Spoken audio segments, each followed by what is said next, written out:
In Substance Painter, select File, New. Select the 3DM SBS template. This is based on the PBR metallic roughness template that comes with Substance and that's been adapted for this workflow.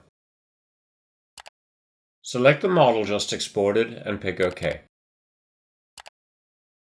Use the spreadsheet and assign texture sizes for each shader. This doesn't affect the texture size when baking, so we'll do that next. Click Bake Texture Maps. In the Bake settings, make sure that Normal, World Space Normal, Ambient Occlusion, Curvature, and Position are all checked. We need these for our mask generators to work.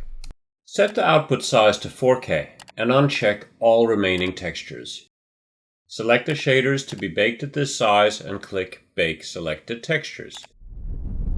Now, repeat these steps with the remaining textures at 2K and 1K respectively. Setting up a new file for Substance Painter is a repetitive process, and I hope Adobe does something to make it more streamlined in future versions. Click Return to Painting Mode when all the textures are baked. Select the black texture set and add a fill layer. Name it Nullbase. This will act like a base coat for all materials and make it easier for us to see what we're working on. Disable all but the color and roughness channel.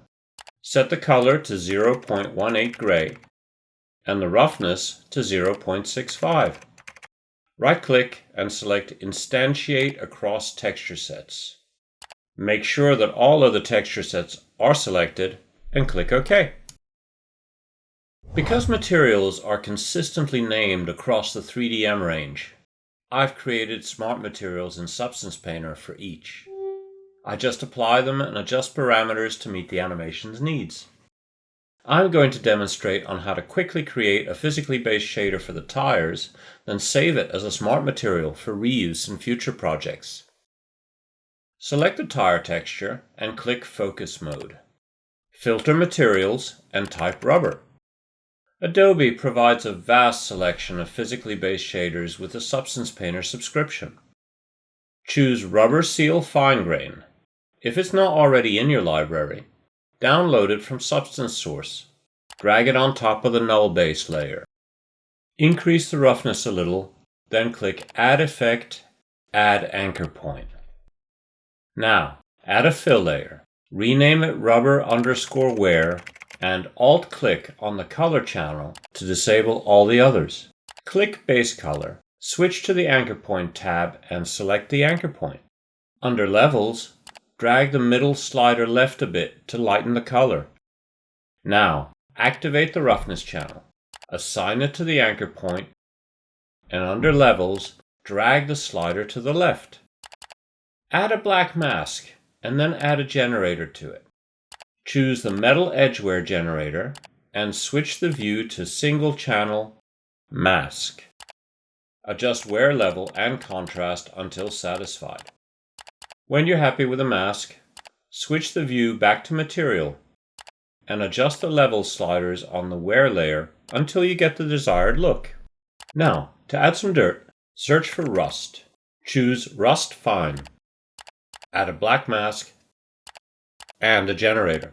Select Dirt, then adjust Level and grunge amount.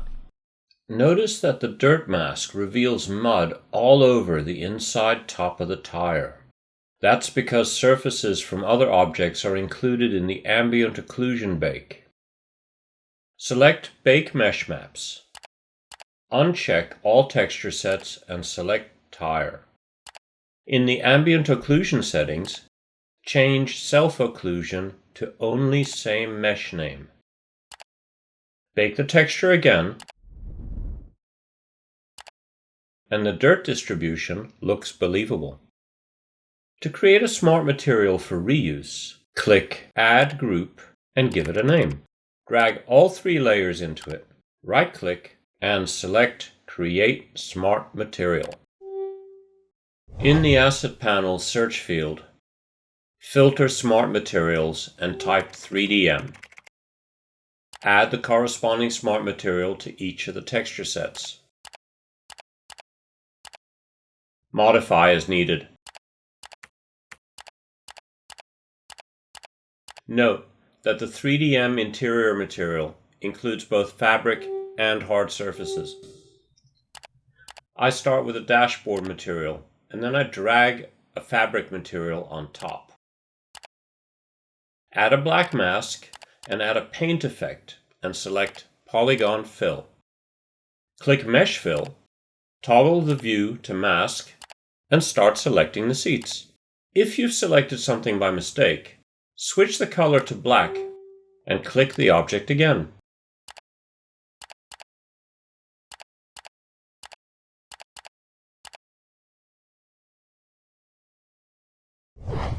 To paint livery or signage on the car, create a square image with an alpha channel. Here's one I downloaded from the internet. Substance Painter recognizes a range of formats, but to save space, I like to use PNG. To keep track of textures, I use separate folders for textures going into Substance Painter and for those going out. Drag and drop the image directly onto the Assets panel. Set definition to texture and import into the project only, unless you're likely to reuse it. Select the car paint texture and add a paint layer to it. Filter the material to color only and assign the texture to it. Add a paint effect on the paint layer. You can paint directly without an effect, but this way it's easier to make changes when needed. Change the view to orthographic and use Alt-Shift and the middle mouse button to snap to a side view. Delete the brush's alpha to create a hard edge. Select a spot and click. Repeat as often as required.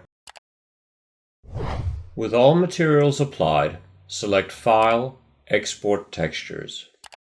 To automatically import and assign textures in 3ds Max, I use a modified version of the script created by Kinematic Lab. The original is available for free at kinematiclab.com. There's a link in the description for the one I'm using in this lesson. The original script works with the VRay Next metal roughness template. I use a modified version of that template specifically to work with 3DM models. Under General Export Parameters, select the 3DM VRay template. I recommend exporting to TIFF because of a bug in 3ds Max. If you export to PNG, then re-export with the textures loaded in 3ds Max, Max may crash. That does not happen with TIFF. Select an output directory and export. Now it's time to set things up in 3ds Max VRay.